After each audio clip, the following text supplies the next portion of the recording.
Nós vamos hoje, com a graça de Deus, terminar essa série de estudos onde estamos falando sobre a natureza da igreja. Estudamos sobre as bases da eclesiologia e hoje estamos avançando e fechando a natureza da igreja. Então, para que nós possamos avançar e orarmos, vamos apenas ler o texto da palavra de Deus, mais uma vez. Esse que temos meditado, então, vamos juntos?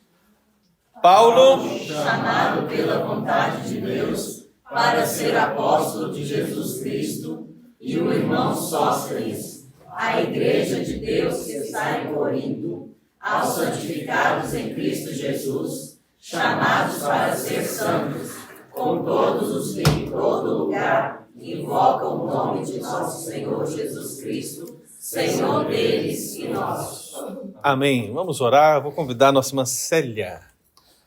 Célia, você ora para nós. Senhor Deus, Pai amado e querido, te agradecemos porque estamos aqui, ó Pai, mais um dia para louvar o teu nome, aprender da tua palavra. Amém, Obrigado, Jesus. Senhor, por cada um aqui. Abre os nossos ouvidos, o nosso coração para receber, ó Deus, e andarmos conforme aquilo que o Senhor deseja. Em nome do teu Filho Jesus, amém. Amém. Então, irmãos, ficamos aí uma semana sem aula devido ao seminário de pregação.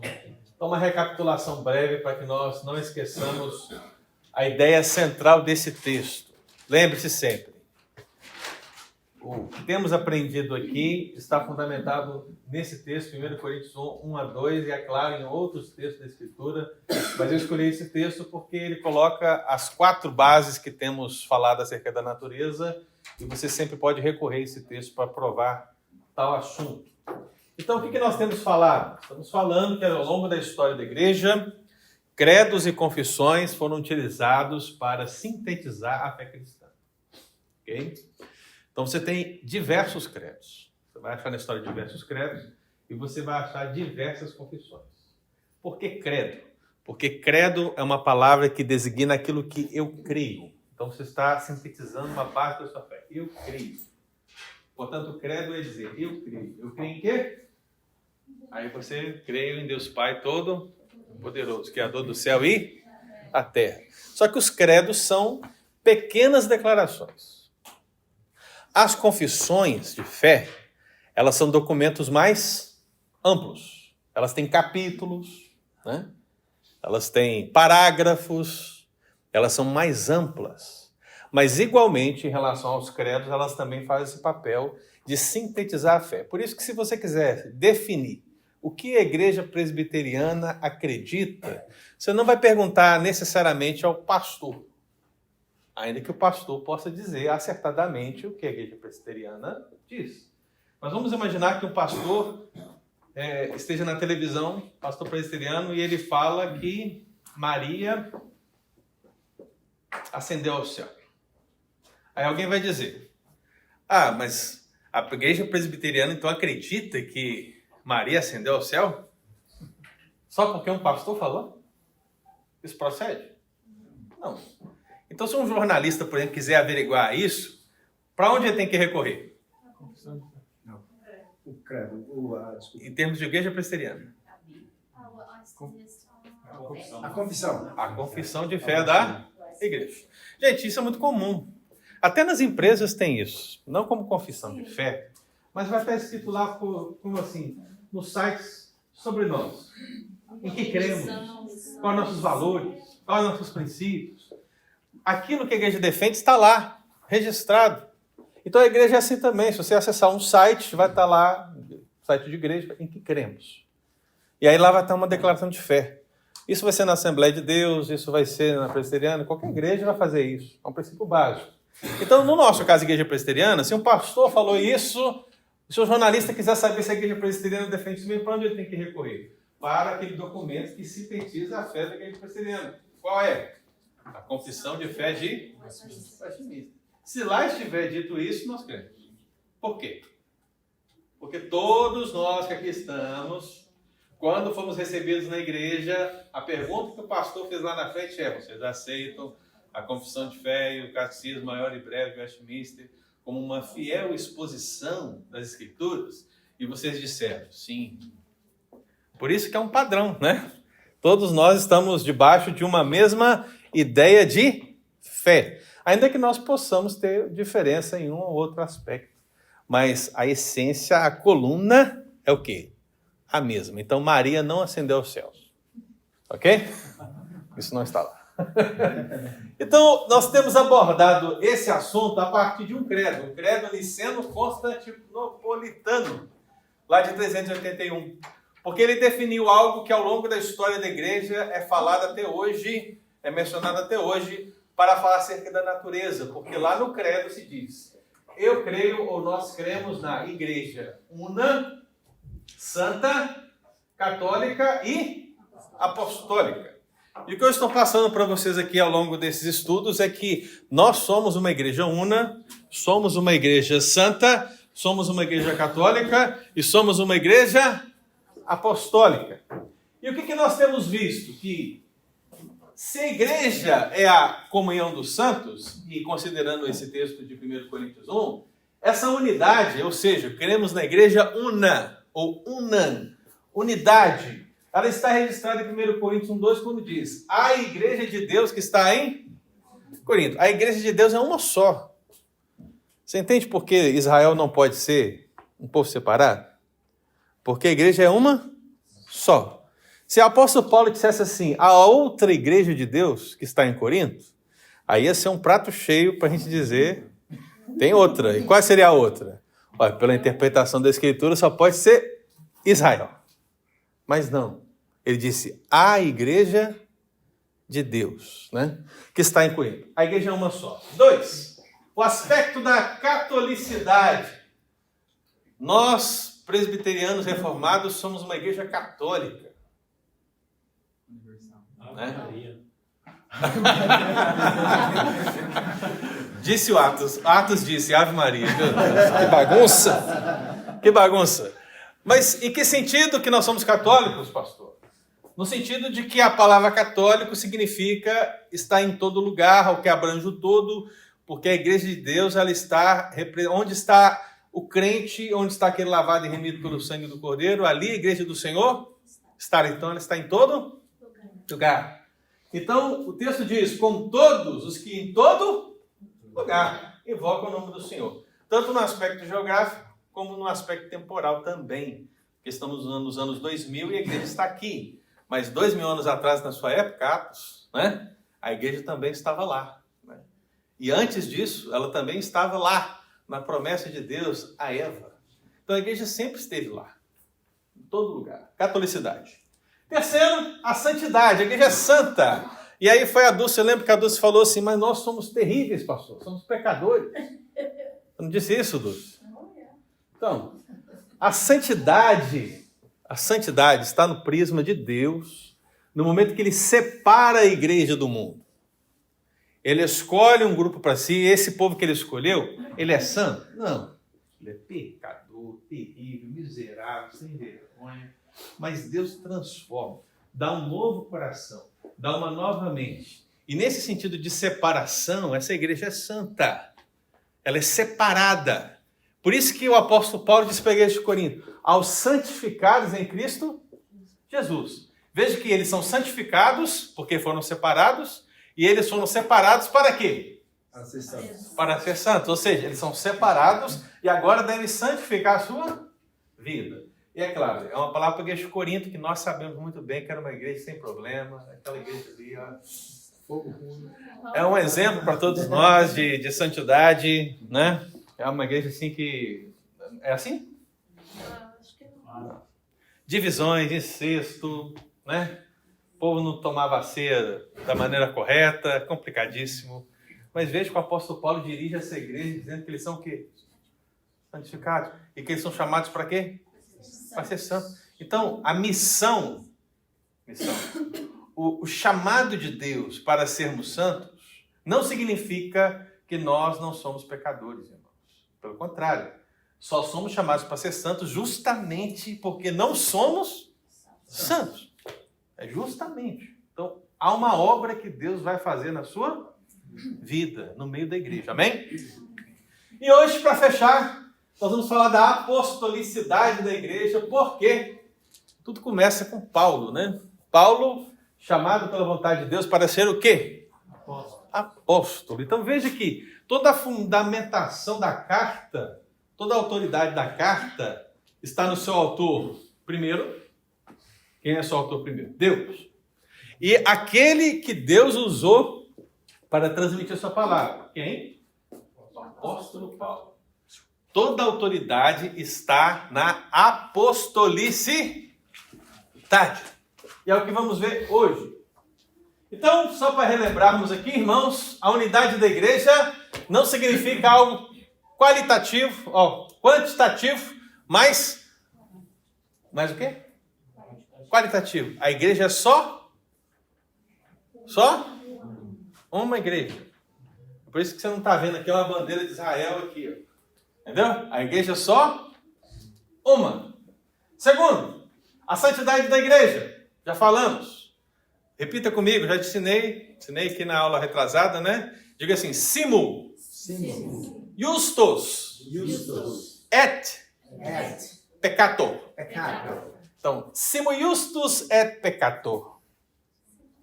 Simul justus et peccator. Gasta seu latim aí, pelo amor de Deus. Simul justus et peccator. Isso é sua vida, sou eu, somos nós, ao mesmo tempo justo e pecador. Então, quando Deus olha para você, ele vê a justiça de Cristo. Portanto, você é justificado, você é justo. Mas, ao mesmo tempo, você é o quê? Pecador. Incrível isso, né? Essa frase de Martinho Lutero sintetiza muito bem.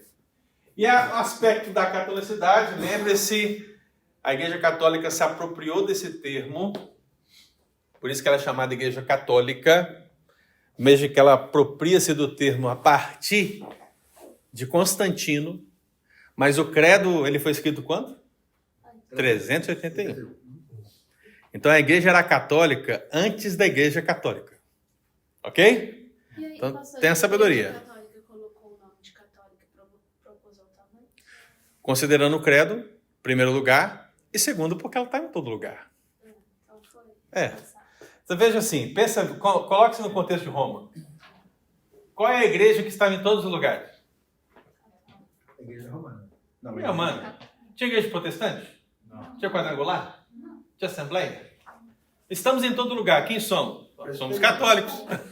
Somos católicos. Veja, é natural a escolha do termo, né? E é claro, ao longo da história, esse termo foi ficando mais forte. Por quê?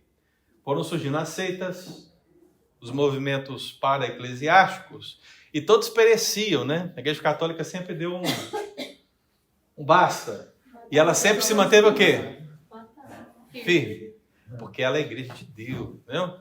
Ela sempre está em todo lugar, as seitas morrem e ela permanece. Nem se fosse necessário matar as seitas, né? É, mas é isso a ideia. Essa é a ideia, ok? Então hoje, irmãos, vamos falar da apostolicidade da igreja. Efésios 2:20, vamos ler juntos. Edificados sobre o fundamento dos apóstolos e profetas, sendo ele mesmo, Cristo Jesus, a pedra angular. Veja, irmão, o apóstolo Paulo está escrevendo a igreja de Éfeso. E quando ele está falando da nossa salvação em Cristo Jesus, falando como Cristo nos salvou para as boas obras, ele vai falando toda essa verdade, revelando que somos a família de Deus, falando da igreja. Portanto, ele diz que nós todos somos edificados sobre um duplo fundamento. Qual é o fundamento? Vamos espiritualizar, né? Para ninguém pecar, né?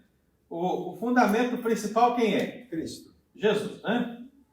Esse é o fundamento por excelência. Seria aquela sapata, como diz lá no Brasil, né? Que você faz profunda lá, né? Pessoal, no Brasil, quando você chega na igreja e vai conversar sobre as igrejas mais antigas, o pessoal vem todo orgulhoso perto de você. Pastor, porque aqui, ó, meu avô trabalhou aqui nessa igreja e fez uma sapata aqui, ó, de 5 metros. Negócio aqui, ó. Ficaram aqui 1 ano fazendo essa sapata, né? Porque a pessoa ela gosta dessa história, né? Às vezes nem precisava disso tudo, né? Arquitetonicamente ou em termos de engenharia, nem precisava daquilo tudo. Mas fizeram. A ideia é essa, né? O fundamento é algo que tem que ser forte para resistir a tudo, né? Então, nesse sentido, o fundamento maior é quem? Jesus. Mas a Bíblia também fala de um outro fundamento. Nesse caso, está falando de quem? Os profetas. De apóstolos e profetas. Não se trata, irmãos, de um substituir o outro, ok? Não é disso que você está falando no texto. O texto só está falando que esses estão subordinados àquele. A ideia é o prisma que você olha em termos de fundamento. Não se está se perguntando para o apóstolo Paulo quem que é o fundamento principal. Ele não está preocupado em falar quem é o fundamento principal. Ele está preocupado em falar qual é o fundamento da igreja. Então, biblicamente falando, você sabe que Cristo Jesus é o quê? A pedra angular. Mas você sabe que o fundamento é quem? Os apóstolos e profetas. Aí você vai perguntar, que apóstolos e profetas? Você vai querer dar nomes aqui aos bois? Saber quem é? Não, irmão. Quando se usa essa expressão apóstolos e profetas na Bíblia, ela está fazendo basicamente uma análise de Novo Testamento e Antigo Testamento. É uma outra maneira de dizer isso aí. Quando fala profetas, não está se falando só os profetas menores e maiores. Não. Está se referindo a todo o conteúdo do Antigo Testamento. Veja que na parábola do rico e do mendigo, o que acontece ali? Ele quer ressuscitar para quê?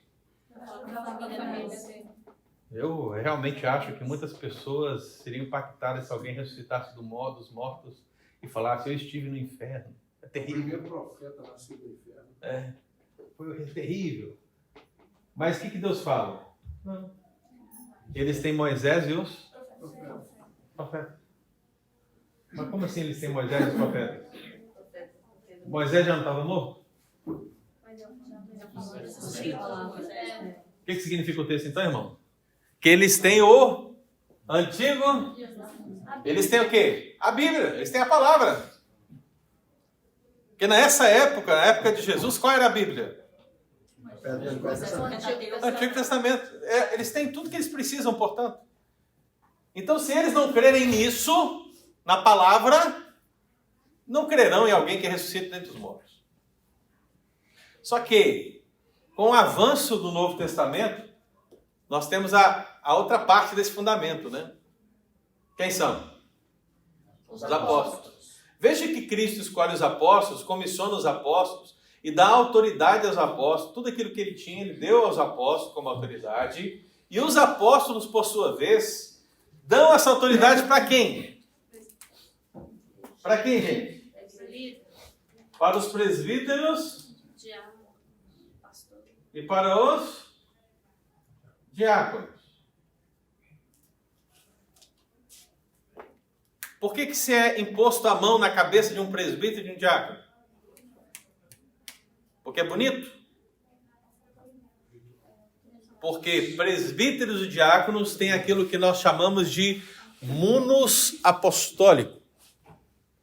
Qualquer presbítero e diácono que foi ordenado, segundo os preceitos da palavra de Deus, eles têm a autoridade de um apóstolo. Pesou? Pesou aí? Veja, eles não são apóstolos. No sentido estrito da palavra, eles não são apóstolos. Apóstolos foram os que Cristo escolheu.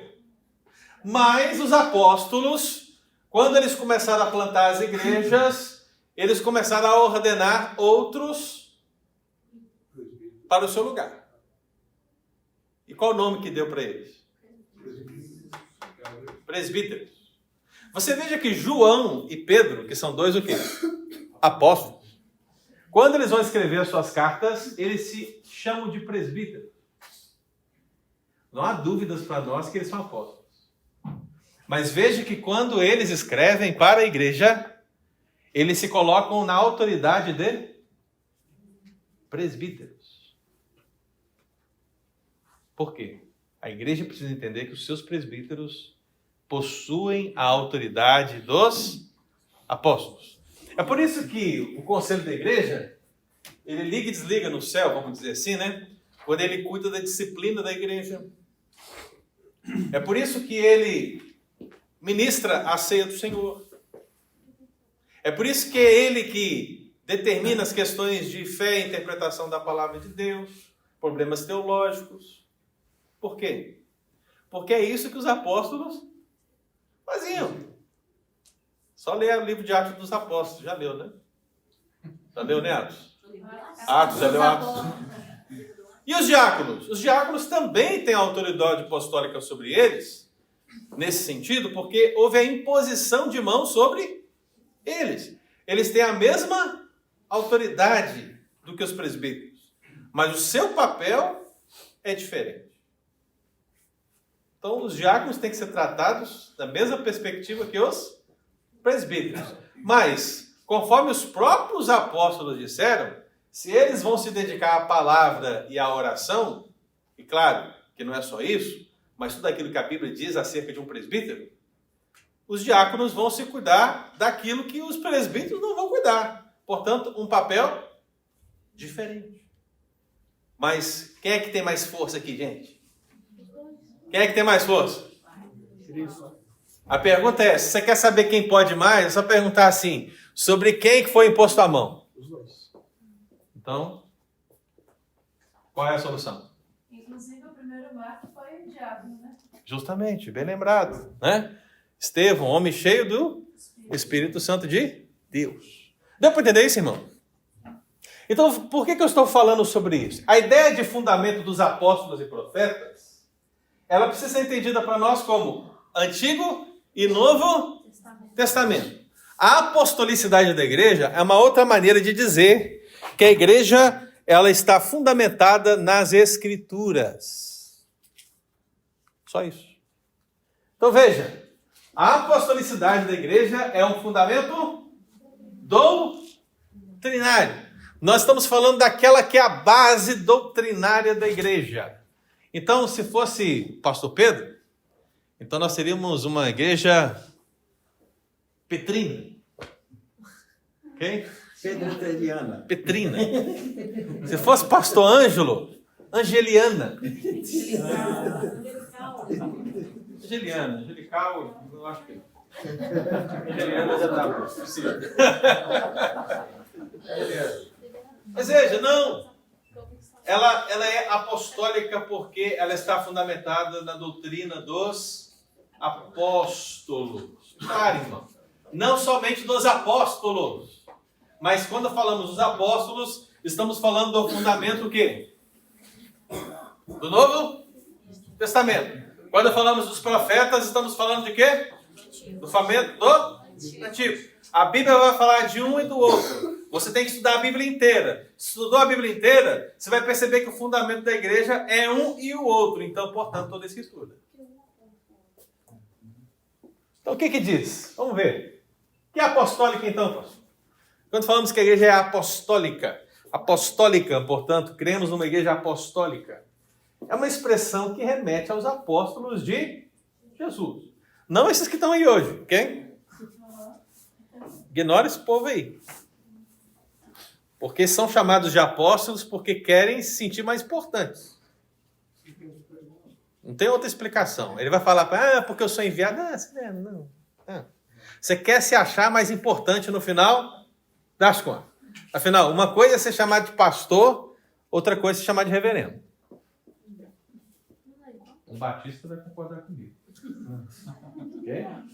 Uma coisa é você falar que você é reverendo, outra coisa é você falar que você é um bispo. Uma coisa é você falar que é um bispo, outra coisa é você falar que você é um arcebispo. Uma coisa é você falar que é um arcebispo, e outra coisa é você falar que você é um papa. E o cardinal. Ali também. Ali também. Os títulos são muitos, eu não falei todos. Mas veja, irmão, as pessoas estão chegando a um patamar que daqui a pouco vão se chamar de vice-deus. Porque não tem como ser Deus, então, vice-deus. Nós já temos o próprio Jesus. A igreja reverendo é mais usada em igrejas presbiterianas? Igrejas reformadas. Esse é um termo que até nós mesmos temos uma dificuldade com ele, mas é o termo técnico da formação. Mas nada Quer que... dizer que aqueles que têm mais estudo, têm mais... Dentro da denominação, sim. Mas nada de mais santo, mais perfeito, mais celeste, mais angelical, nada disso. Mas se tiver o nome anjo, Aí é forçado, mas... Que aparecer no final das contas. Sim. Reverendo e pastor é a mesma coisa? É a mesma coisa. Reverendo é um título acadêmico e pastor é eclesiástico. Então, pastor é o seu dom e função. Reverendo é o título pela formação, como teólogo. Pode alguém ser reverendo e não ser pastor? Não, porque tem que ser ordenado, né? Eu pensei, Então tem que ser ordenado. O reverendo seria assim uma formalidade, por exemplo, você falou a experiência, né? Uhum. A idade. Não necessariamente. Se o camarada sair do seminário com 21 anos, ele já é reverendo. Por exemplo, o anjo é reverendo, gente. Quem não sabia, Sou. é isso aqui o reverendo. Então, se a pessoa sai da faculdade, já é reverendo, mas não é pastor ainda. Tá, mas veja, o que eu quero que vocês entendam é o seguinte: não existe essa nomenclatura não é oficial. Se você me chamar de pastor, de reverendo ou de anjo, como diz o pastor, desmere. Mas assim, veja, vocês já ouviram. Veja, não importa, porque para nós tanto faz se chamar de um de outro, né? Nós como igreja temos apenas que valorizar os nossos líderes, ok? Valorizar. Não, porque se alguém forma no seminário do IPB, ele é bacharel em teologia. Não tem nada a ver com reverendo. Mas, no sentido prático, a partir do momento que ele é formado em teologia e é ordenado no presbitério, aí ele é chamado de reverendo.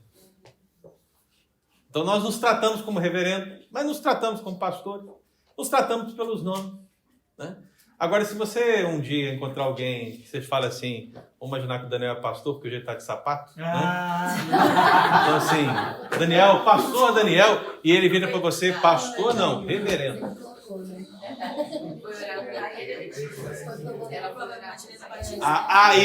Aí nós temos um probleminha aí, entendeu? Temos um probleminha. Mas são títulos que mudam. Não. Alguém licenciado, mas não ordenado, reverendo? Não. O reverendo é aquele que fez teologia e foi ordenado. Ele foi licenciado, ele pode ser pastor de igreja. Mas você não vai achar nenhum lugar dizendo que tem que ser chamado de reverendo. É uma questão de respeito dentro da igreja. Entendeu? O senhor gostaria de ser chamado de pastor ou de reverendo? Olha, tanto faz. Senhor, reverendo, anjo. Tanto faz. Eu só percebo o seguinte. O que dói algumas vezes... Veja só, atenção, irmãos. O que dói algumas vezes... A maneira que a pessoa te chama não importa, porque a maioria das pessoas às vezes tem intimidade com você e te chama... Eu não vejo problema mesmo. Mas às vezes a pessoa te chama de alguma maneira que é desrespeitosa. De sacanagem. É desrespeitosa. E ela pode desrespeitar você com qualquer um dos 3 nomes. Então, ser desrespeitoso que eu acho problemático. Agora, a nomenclatura... Eu vi, por exemplo, um cartaz, achei muito interessante, um cartaz de um evento lá no Brasil. Aí, o nome dos pastores que iam pregar estava assim, Reverendo Mestre Pastor Fulano. Eram siglas. Eu sabia o que significava, mas eu imagino assim, o povo olhando para aquilo ali, como é que vai interpretar? Que tem que ter um dom, né, para interpretar aquilo ali. Mas eu fico pensando, será necessário? Será necessário esse tipo de coisa? Será que eu tenho que realmente colocar antes do meu nome as designações da minha formação para parecer mais importante? Talvez quem fez o cartaz teve essa intenção. Não é? Temos Temos que pensar, temos que fazer avaliações sobre isso, ok? Vamos lá, gente. Avançando. Então, por que a igreja é apostólica? Quem está com Atos 2, 42? Leia para mim, por favor, quem está. Perseveraram na doutrina dos apóstolos, na comunhão e no partir do pão e nas suas orações. Esse é o relato da primeira igreja ali pós-Jesus, né? A igreja chamada primitiva. E ela perseverava em quê? Na doutrina dos apóstolos. Perseverar na doutrina dos apóstolos é perseverar na doutrina de Jesus. Por quê? Porque os apóstolos foram enviados por quem, gente? Deu para entender? É um e outro. Olha aqui, ó. Jesus e apóstolos. Esse é o fundamento. Toda a igreja tem que estar fundamentada aí. Nas palavras de Jesus, na palavra apostólica, na palavra dos profetas, na Escritura. Fora da Escritura, meu querido irmão, não há igreja santa, nem una, nem católica, muito menos apostólica, né? Então, esse termo da apostolicidade vai ser entendido dessa maneira. O que significa que nós somos uma igreja apostólica? Somos apostólica porque a nossa doutrina está baseada na doutrina dos apóstolos e porque somos enviada como os apóstolos também foram enviados. Porque esse é o sentido do termo apostólico, aquele que é enviado. E é por isso que muitos apóstolos hoje vão trazer para si essa ideia, né? Eu sou apóstolo porque eu fui alguém enviado. Olha, todo crente é enviado, meu filho. Todo crente é enviado. Nem por isso, nem todo mundo aí fica se chamando de apóstolo, né? Você não pode limitar a discussão nisso. Porque se for, vai ter um problema, né? Porque senão todo mundo que é pai vai poder se chamar de papa. Mas não é? Não é assim. Ofício é uma coisa. Significado da palavra é outra. É simples assim, ué. Né? É por isso que existe o título, o ofício pastoral, e existe o dom pastoral. Você consegue fazer essa distinção? Existe. Porque o pastor, aí veja só, que coisa interessante. O pastor, como o obreiro, como aquele que foi chamado, aquele que tem o título de pastor, ele tem que ter o dom de pastor. Porque se o pastor não tem o dom de pastor, qual é o problema? Gigante. Agora, nem todos que têm o dom de pastor são pastores, gente. Às vezes, não. Às vezes vai ser um diácono com o dom do pastor, às vezes vai ser uma irmã com o dom de pastor, às vezes vai ser um presbítero com o dom de pastor. E esperamos que ele tenha esse dom mesmo, porque pastorear é cuidar. A ideia é cuidar, ou seja, o dom de cuidado com as pessoas. Deu para entender, irmão? É isso. Agora, uma vez que você tem o dom, você tem que ter o ofício, aí você já está entrando numa discussão que não é a mesma. Percebe? Então, avançando, a conservação dessa apostolicidade, portanto, ela é um princípio abençoador para a igreja. Você precisa entender que na Escritura, toda a Escritura, Antigo e Novo Testamento, essa é a base da igreja e é isso o pressuposto que devemos seguir. Quem está com 1 Coríntios 11, 2? Leia para mim. Minha letra é feia, mas nem tanto, gente. Vamos lá. De fato, eu vos louvo, porque em tudo vos lembrais de mim e retendes as tradições, assim como vos entreguei.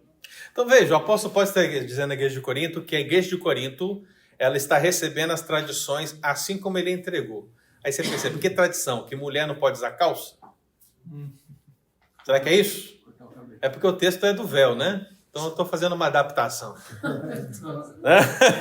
É que mulher não pode usar calça? É isso? Não. Qual é a tradição, gente? Quais são as tradições? As tradições são os ensinos apostólicos. Toda a palavra que foi ensinada para a igreja está recebendo. A igreja está o quê? Acolhendo. Então você lê a palavra tradição, você pensa em Assembleia de Deus, né? Tradição de homens, né? Você pensa, não, a palavra tradição aqui é utilizada como uma dádiva, aquilo que foi dado a vocês, aquilo que vem como uma palavra de Deus para vocês, e eles receberam. Deu para entender? Diga, meu cara. E hoje, essa tradição ainda continua, mas ela é chamada hoje de Novo Testamento, né? Porque ela está justamente. hoje como letra. Antes eles não tinham tudo isso. Não, se o apóstolo Paulo escrevesse para a igreja City Quirunari, ele vai dizer isso aí, ó, vocês estão recebendo as tradições assim como eu entreguei e como os profetas entregaram. Deu para perceber? Sempre pautado aqui na Escritura, não em coisas humanas. Então, se um dia aqui o presbítero Eudes falar que, ó, gente, ó, ninguém mais aqui nessa igreja hoje pode o quê? Ter carro. Porque crente bom é crente que anda a pé para ir na igreja. Carros são maldições feitas por demônios. Tem que criar um demônio para poder validar o argumento, né? Então é isso. Isso é uma tradição bíblica? Qual é a sua resposta? Veja, irmão, você é uma igreja apostólica. Se eu digo alguma coisa, se alguém diz alguma coisa, o que você tem que fazer? Qual a avaliação que você tem que fazer? Isso está de acordo com a doutrina dos apóstolos? Isso está de acordo com as tradições dos profetas? Se estiver, acolha. Se não estiver, Vai de reto. você aponta o olho assim para a pessoa, assim, ó, aponta o dedo assim e fala assim, maldito és. Esse é do Por que eu disse isso, irmão? Qual foi a palavra de Paulo mesmo? Se alguém descer com um evangelho diferente desse, seja considerado o quê? 2 Timóteo 2,2. Quem está com o texto 2 Timóteo 2,2? Alguém está. Ao amado filho Timóteo, graça, misericórdia e paz, da parte de Deus Pai e de Cristo Jesus nosso Senhor. Isso é 1 Timóteo, né? 2 Timóteo. 2 Timóteo, ou 2,2. 2,2. E o que de minha parte ouviste através de muitos testemunhos, isso mesmo transmitiste a homens fiéis e também idôneos para instruí-los ao... Isso é a definição básica de igreja, irmão. Veja. E o que da minha parte ouvistes. Timóteo ouviu acerca de tudo a partir do apóstolo Paulo. Através de muitas testemunhas. Quem são essas testemunhas? Os outros apóstolos. Isso mesmo transmite a homens fiéis. Posso até colocar os presbíteros aqui porque está no contexto, né? Transmite a outros. E também para esses instruírem o quê? A outros. Veja que esse é o ensino apostólico, que é passado de geração em geração, de pessoa a pessoa. Essa é a essência, a base da igreja. A igreja é apostólica. Agora, 2 Timóteo 3,14. Quem que eu dei o papelzinho aí? Quem? Eu. Glauci. Eu mesmo. Tu, porém, permanece naquilo que aprendeste e de que foste inteirado, sabendo de quem os tem aprendido. Olha que interessante. Permanece naquilo que aprendeste e sabe, veja, de quem você aprendeu. Então, o que está falando aqui, gente? Da doutrina apostólica. Então você deve permanecer no ensino das Escrituras e saber exatamente de quem você aprendeu. Eu até poderia, a partir desse texto, pensar assim, crente tem que saber referências, irmão. Estou falando que você tem que saber, assim, João 3,16, porque essa você sabe, né? Mas, assim, você tem que saber onde está o texto. Pelo menos. Você tem que, pelo menos, compreender o contexto das coisas. Porque se você me faz uma pergunta qualquer aqui, eu preciso, pelo menos, ter uma ideia contextual para poder te responder, porque senão a gente vai começar a falar muita heresia aqui. Texto fora do contexto, vira pretexto. E agora eu aumentei a frase. É assim, ó. Texto sem contexto é pretexto Do PT. Não, você acabou com o meu raciocínio. Veja, texto sem contexto é pretexto que vira cabresto. Essa quarta entrou agora na minha lista, cara. Que vira cabresto. Porque vira. As pessoas estão prendendo os crentes aí em tradições humanas, nos cabrestos, vamos dizer assim. Por quê? Porque estão usando textos... Atenção, gente. Ninguém ouviu o pum aí? Ninguém ouviu?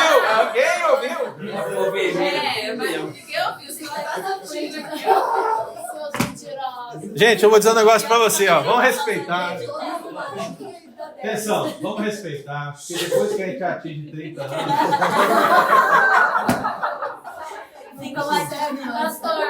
Isso pode acontecer com mais facilidade. Vou fazer mais um. Não. Judas! Quem está com o texto de Judas? 3:17.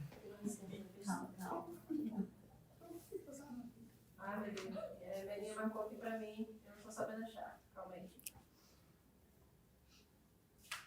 3. Amados, quando eu me empenhava para escrever-lhes a respeito da salvação que temos em comum, senti que era necessário corresponder-me com vocês para exortá-los a lutar pela fé que uma vez por todas foi entregue aos santos. Espera aí, veja. Qual é a fé que uma vez por todas foi entregue aos santos? Apóstolos e profetas. Toda a Escritura. Ele está falando que nós devemos batalhar pela Escritura. Agora o versículo 17. Mas vocês, meus amados, lembrem-se das palavras anteriormente proferidas pelos apóstolos de nosso Senhor Jesus Cristo. Olha aí. Palavras de quem? Os apóstolos. A igreja é apostólica. Você vê que esse argumento é tão importante, que vou até terminar aqui com a Dulce. Dulce, Apocalipse 21:14. Leia com reverência, Dulce, porque é Apocalipse, hein? Vai lá. E o muro da cidade tinha 12 fundamentos, e nele os nomes dos 12 apóstolos do Cordeiro. Olha que interessante. Pastor, mas você disse que era um fundamento, agora é 12. Como é que é esse negócio? Gente, pelo amor de Deus, veja como o contexto é importante. Que livro que a Dulce leu?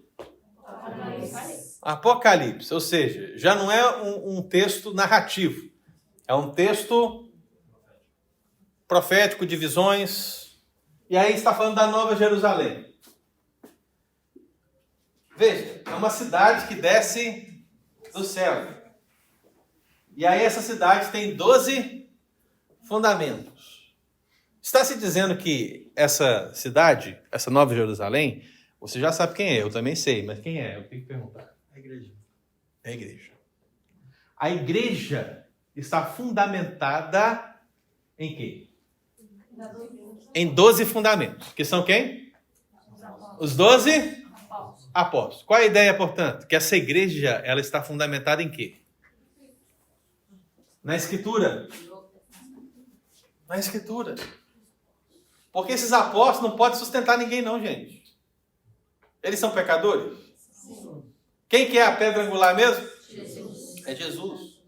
Esse texto não pode ser interpretado literalmente, obviamente. Por quê? Só por onde ele foi escrito. Mas você que já leu todos os outros textos comigo já sabe. Quando se há uma referência aos apóstolos nesse sentido, a referência não é a pessoa dos apóstolos, mas o que os apóstolos deixaram. A palavra de Deus que eles deixaram. Então, a igreja de hoje, ela é apostólica porque ela persevera na doutrina dos apóstolos. E a igreja final, a igreja triunfante, que é representada na Nova Jerusalém, como ela é? Exatamente a mesma coisa. Diga isso. Analogia? Qual a analogia? Jogou bola. Não, o que tem? Os 12 apóstolos, as 12 cidades e os 12 filhos de Jacó. Por quê? Não. A figura? Mas é justamente essa ideia. Se você, por exemplo, quer fazer uma outra analogia, para representar, por exemplo, todo Israel? Você vai falar o quê? 12 tribos. 12 tribos. Porque qual é a ideia? A ideia é essa expressão representar o quê? O todo. O todo. Então você vai perceber isso algumas vezes na Escritura. Às vezes uma pessoa vai representar o todo. Quando, por exemplo, Isaías diz assim: ó vermezinho de Jacó. Meu Deus, Jacó já estava morto. Acho que até os vermezinhos já tinham morrido já. Mas como é que pode? Porque a ideia é que Jacó representa o todo. Então essa ideia, até no português a gente vê isso, ela é mais perceptível nos livros proféticos. Em Apocalipse vai se utilizar o 12 para se referir aos apóstolos. E quando vai falar, por exemplo, dos 144 mil selados, né? Por exemplo, o que é 144 mil selados? É justamente o 12, né? Que está representado nas tribos, que está representado também aonde? Aonde? Os apóstolos, portanto a igreja do Antigo e do Novo Testamento, versus 1000. 12 vezes 12. 144. Por que 1000, pastor? Porque 1000 é o número inteiro. É um número que abrange tudo. Por isso que é chamado de milênio, né? Não é 1000 anos literais. É um período completo de tempo. Então, se você tem a igreja do Antigo e a igreja do Novo num período grande de tempo, o que você tem? Você tem 144 mil. Os testemunhos de Jeová falam que vão ser 144 mil salvos. É um problema sério, né? Eu fico com dó dos testemunhos de Jeová, porque eu imagino que hoje, atualmente, eles devem ter mais de 1 milhão de seguidores no mundo inteiro, né? Ou seja, muita gente vai se perder. Muita gente vai se perder. Eles devem estar se lutando agora para ver quem vão ser os 144 mil. Né? É triste, é triste. Deu para entender, irmãos? Igreja apostólica. Agora, para fechar, então, vamos concluir com uma frase aqui do Dr. Heber Carlos, que talvez você se pergunte, pastor, mas então, depois de eu saber que a igreja ela é una, santa, católica, apostólica, o que isso impacta na minha vida? Então, essa frase eu acho que sintetiza. Veja, o melhor entendimento, se você entende melhor o conceito reformado de igreja, ou seja, que a igreja ela é una, santa, católica e apostólica, isso deve te inspirar ao amor. Amor pelo quê? Amor pelo que Deus já fez na igreja. O meu desejo, por exemplo, em compartilhar todas essas questões com vocês, é que vocês percebam justamente o que Deus fez na igreja. Além de esperança e fé, quanto ao que Deus há de fazer nela. Porque aquele que começou a boa obra, vai o quê? Completá-la. Aquilo que os apóstolos entregaram para a igreja de Corinto é justamente aquilo que nós temos em nossas mãos hoje. Aqueles primeiros presbíteros e diáconos que foram eleitos lá em Atos dos Apóstolos, eles têm a mesma autoridade aqui nos nossos dias com os presbíteros e diáconos que estão ao nosso redor. Percebe, irmão? Então a igreja é assim. Então você precisa lembrar de como Deus a preservou no passado, como Deus está guiando ela no presente e como Deus a trará gloriosa no futuro. Amém? Então, repita-se comigo. Cremos numa igreja una. Cremos numa igreja una. Cremos numa igreja santa. Cremos numa igreja santa. Cremos numa igreja católica. Cremos numa igreja católica. E cremos numa igreja apostólica. E cremos numa igreja apostólica. E nós somos assim. Nós somos essa igreja. Amém? Amém. Já para entender, irmãos? Sim. Então veja comigo aqui o seguinte. Deixa eu ver aqui. Então, o que nós fizemos? Nós estamos aqui, ó. Estamos... Vamos ver. Dividido em 3 partes aqui, ó. Fez parte. Nós falamos das bases